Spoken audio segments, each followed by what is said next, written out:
Shabbat Shalom, everyone. Shabbat Shalom. Good Shabbos. Today is Friday, October 31st. Tonight is the special Shabbat called Halloween. Halloween. That's your dorky dad rabbi joke for the day. So October 31st, this Shabbat is the 10th of Cheshvan. That means the moon is waxing now. Friday, today, the moon will rise late afternoon, around 4 o'clock, and will be about 77% full as we approach the middle of the month of Cheshvan. This week's parasha is Lech Lecha, and we got introduced to Avram and Sarai last week at the end of last week's parasha.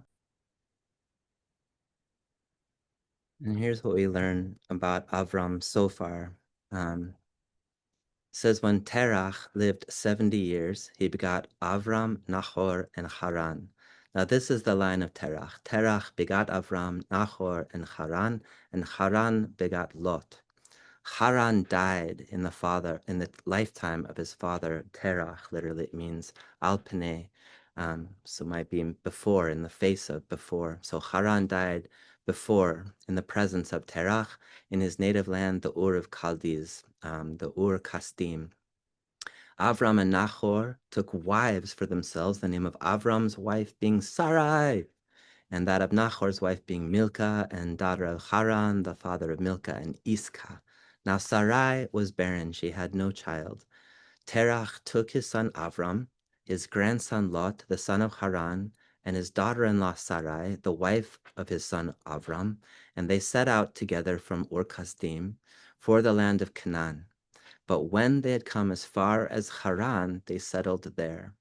The days of Terach came to 205 years, and Terach died in Haran. And then this week's parasha begins, Vayomer Adonai el Avram, Lech Lecha, me artzecha, umi moladetcha, umi bet avicha, el haaretz asher areka. Go forth from your native land and from your father's house to the land that I will show you. So this verse connotes a significant transformation, saying that you're going out from your native land, from your father's house, um, evokes a big change in mindset. And our ancestors, our sages say that Avram was the first monotheist on earth, which is undoubtedly not quite true. But in the midrashic tradition, what it means is that Avram discovered monotheism through his own experience and through his own reason. So he discovered the the rational and experiential principles of the idea that there's one God, and you don't worship that God, you don't serve that God through the medium of idols. So there are famous stories. So really, Avram is sort of the hero of the Jewish theological story. Um, Scholars will tell you that our theology or theologies might be a more appropriate way of saying it, have evolved over time. So at first, so you might say, for example, that first our God is the God of the Israelite people, who who is the God that brought them out of Egypt and put them into a particular and promised them a particular land. Or you might say that our God was the most powerful of the divine pantheon. Um, then then it seems that it evolved to become that there is only one God, Hashem Hua Elohim. All the divine forces that we perceive in the world are actually the work and the generation of one being. Until we have the theology that we hold now and we practice now, that we've practiced for hundreds of years, which is that there's nothing other than God. Ein od milvado. It's just all God.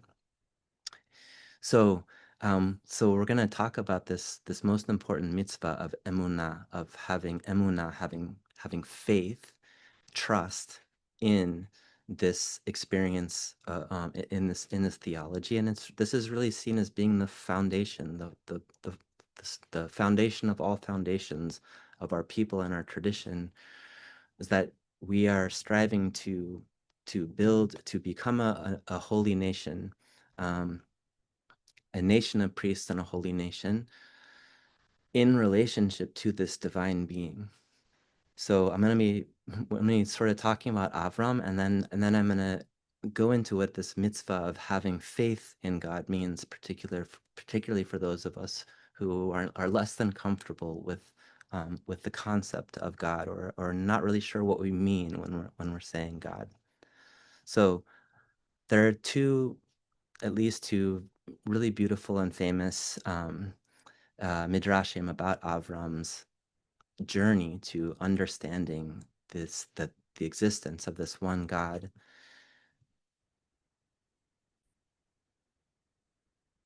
So the first is on this verse from the beginning of this week's parasha from Bereshit Rabbah.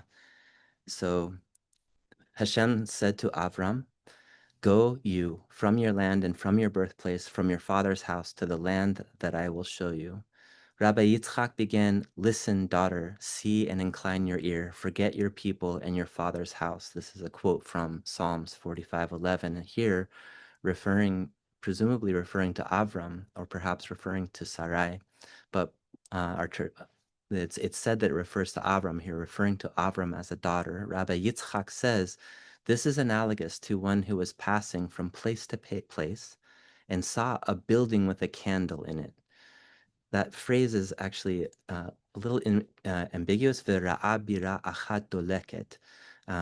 So one of the ways you can understand it is a castle or a palace that has a candle lit within it. Another way you could read it is that the entire palace is on fire. Or another way you could read it is that the entire palace is illuminated. In any case, it is a metaphor for the world. So the person is wandering and sees this palace that is in some way lit up by a candle, by fire, by light. And the person says, is it possible that this building has no one in charge of it? So if there's a candle inside, the building may look deserted, but someone lit a candle. Who's there? If it's all lit up, what is, is it possible that this whole thing that's all lit up doesn't have an owner? What about if it's on fire? Is there no one in control of this house that's on fire? Then the owner of the building looks out and says to the person, "I'm the owner of the building." So depending on how you read that Hebrew, this is a mashal for Avram, our patriarch, was saying, is it possible that this world is without someone in charge? And then Hashem, Hakadosh Baruch Hu, the Holy Blessed One, looked out at Avram, so to speak, and said, "I am the owner of the world." So let's presume for this week that what it means is the whole palace is illuminated. The whole palace is illuminated somehow, right? If you're comparing that to the world, Avram is traveling around in the world and sees the entire world illuminated. There's divine energy everywhere. There's divine powers everywhere. And Avram asks himself, is it possible that there is no source for all of this divinity that I experience in the world? Is it possible that there's not one source? There must be a source for all of this. At which point God then speaks to him and appears before him and says, I am the divine source. I am the owner of this house. The other story about Avram is when he really acts as an advocate for this one God, saying, look, if the source of all this divinity is the divine being, then we should be serving and worshiping that divine being, not what we construct as human beings, but rather the source of all the divine power that we can experience in the world.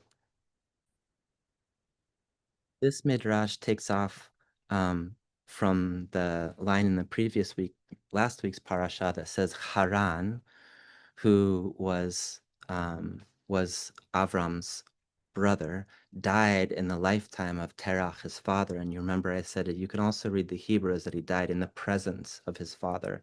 So this story is really a midrash is a midrash on that reading of the Torah. So Rabbi Chia, the grandson of Rabbi Adas of Yafo, said Terach was an idol worshiper and a seller of idols. So not only was Avram himself an idol worshiper before he had this realization about the one God, but his father was actually a merchant of idols. So one day Terach went away to some place and he left Avram in charge of the store. A person came in seeking to buy. And Avram would say to them, Sir, how old are you? And the man would say, I'm 60 years old. And Avram would say, Whoa, to a man who is 60 years old and seeks to prostrate himself before something that is only one day old, a human-made object that's only one day old. And the man would be ashamed and leave.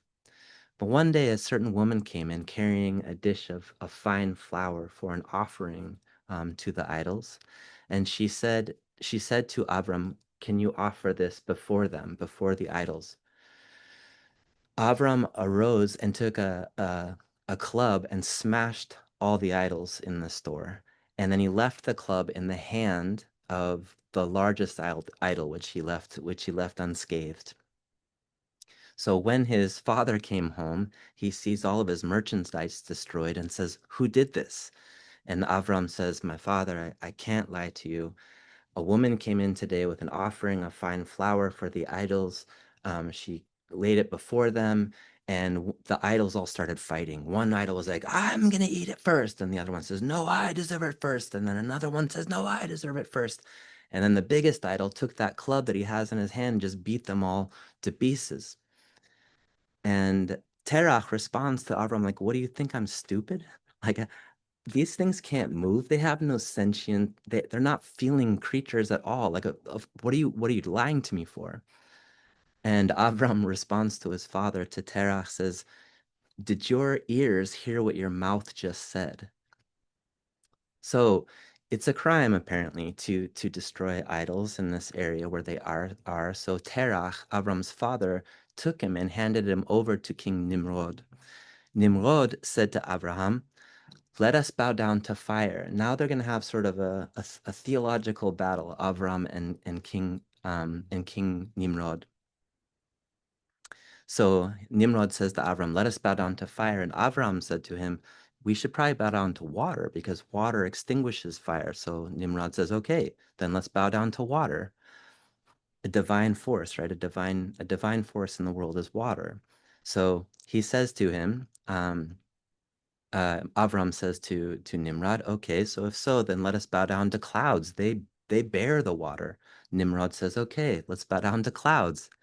Avram then says, okay, but if so, let's bow down to the wind. It scatters the clouds. And Nimrod says, okay, let us bow down to the wind. Then Avram says, better let us bow down to a person. A person can actually withstand the wind. Nimrod says, now you're just blowing hot air. Now you're just blowing hot air. I worship fire, says Nimrod. I only worship fire. Therefore, I'm going to take you and cast you into the fire. Avram goes into the fire, comes out unscathed. While he's in the fiery furnace, his brother Haran says, whose side should I take? This is bad. Before he goes in the fire, his brother Haran says, whose side should I take? This is a bad situation. But here's what I'll do. If Avram survives, then I'll say I'm on his team because he's clearly working with a very powerful deity. And if Avram dies, then I will say I'm with Nimrod.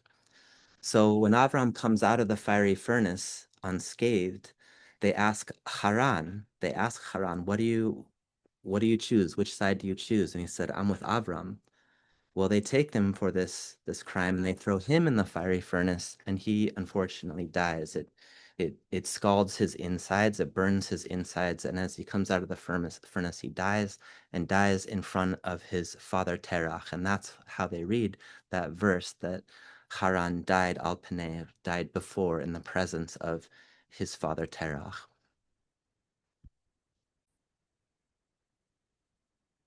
When we get to the book of Shemot, when we get to the book of Exodus, and we come to the first telling of the giving of the Aseret HaDibrot, the Ten Commandments, um, we read the first commandment, as Jews count them.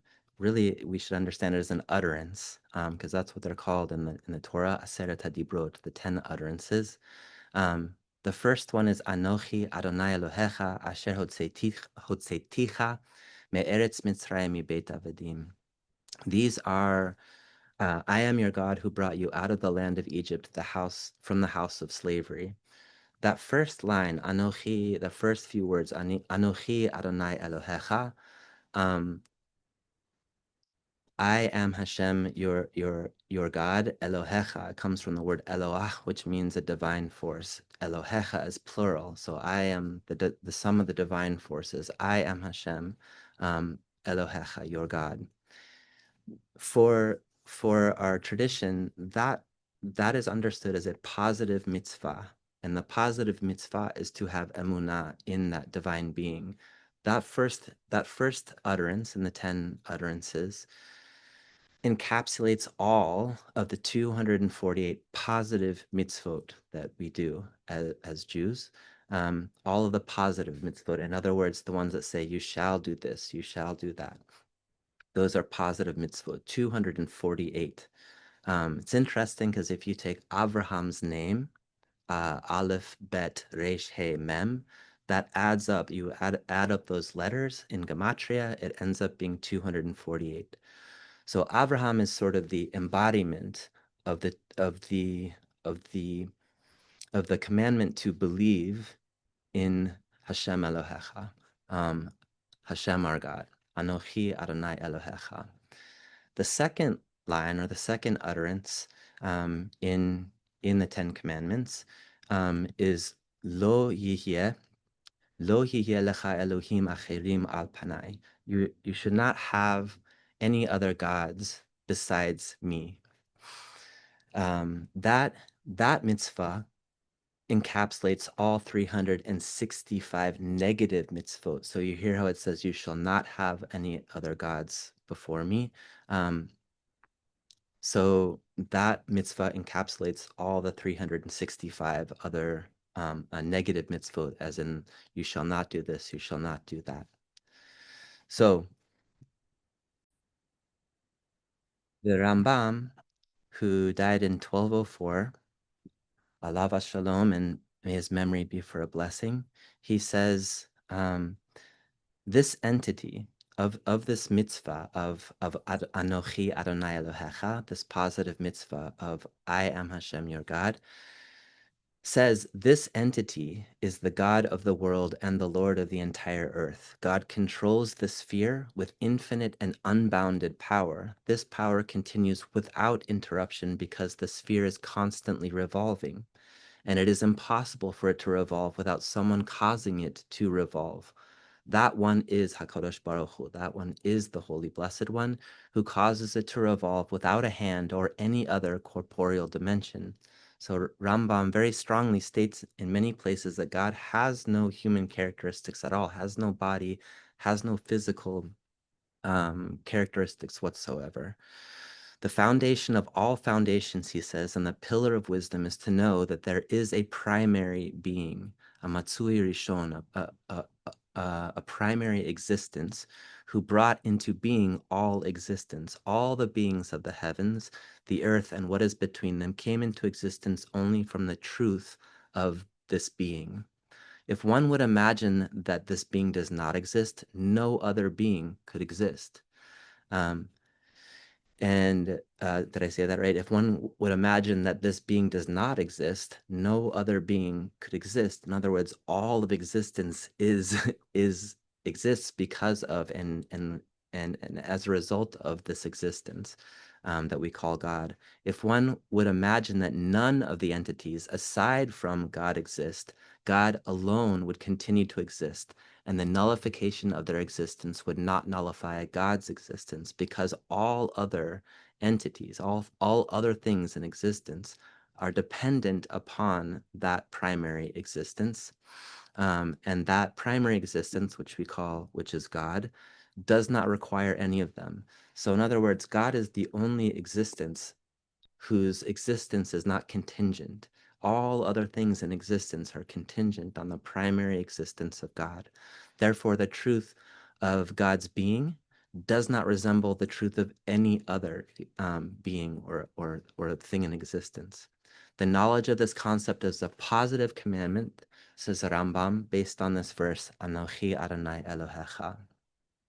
He goes on to strongly say, anyone who presumes that there is another God transgresses a negative commandment, as it is stated, the next verse, Lo yihye lecha Elohim acherim, do not have any other gods before me.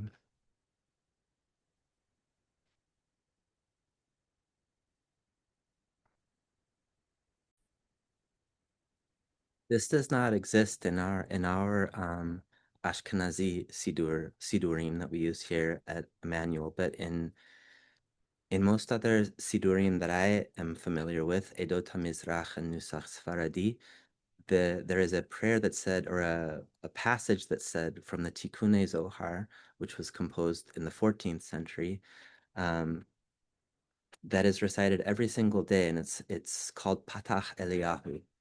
And the Patach Eliyahu, you will see, employs some of this theology from the Rambam in really beautiful ways.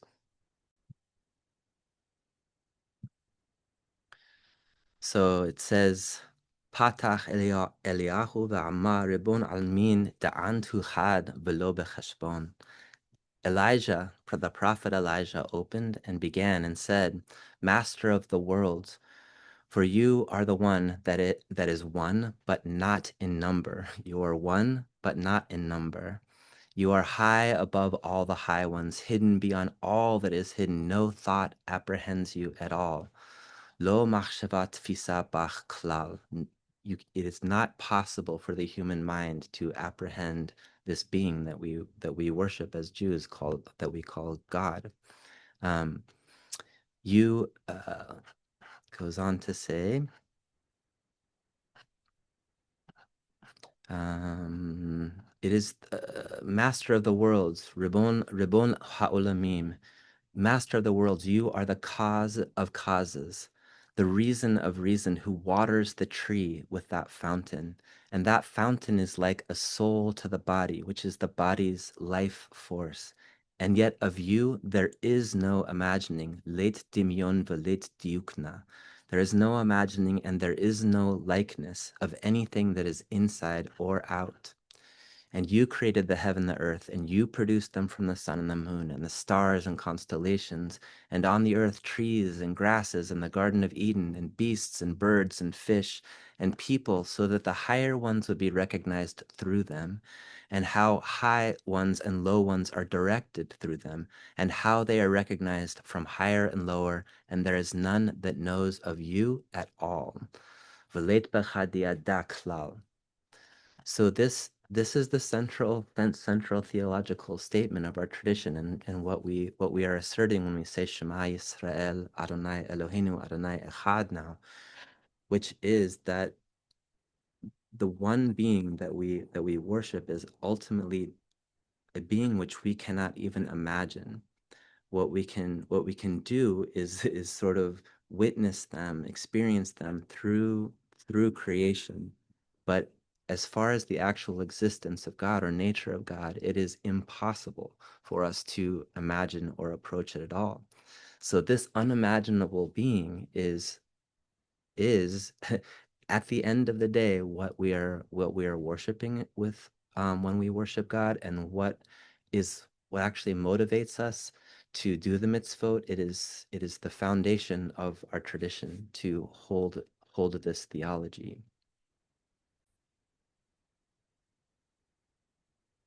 So this this practice of emunah in God, it is a practice, okay? It's important to understand that emunah does not mean belief in a static sense. Emunah is a practice. It is a constant, iterative, contemplative practice.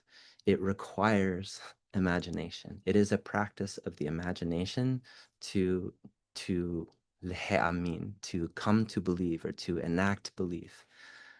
Emunah is also related to the word omanut, which means craftsmanship, artistry. So it is a practice. It is something we do, and so the idea is that through our life experiences and through studying Torah and the works of our sages, we gain imagery, we gain concepts that we can use to contemplate the divine being. And this contemplation is seen and our experiences of imagining this being um, through our lived experiences is the source of our ethics in Judaism. It is the source of all that we consider menschlikeit and good in our tradition. So I wanna suggest that here today that we understand leheamin to believe, emunah to be a practice that involves the imagination. Many people love the fact that in Genesis, when in Bereshit, when Yaakov wrestles with the angel and is renamed Yisrael, this is actually the source of the word Yisrael. There, the Torah explains that the word Yisrael um, comes from words in Hebrew that mean you have wrestled with humankind and with divinity and you have prevailed. So people love the idea that to be Yisrael, to be a person of the people of Israel is to be a God wrestler. So in our tradition, and in practice, it's not that you have to believe in a particular thing all the time. It's that you are constantly contemplating what this being means and what living in relationship to a divine being that encompasses all, or as the Tikkun Zohar says elsewhere, Leta tarpanui mine, that there is no place on earth, no place in the universe that is devoid of God's presence, full absolute presence.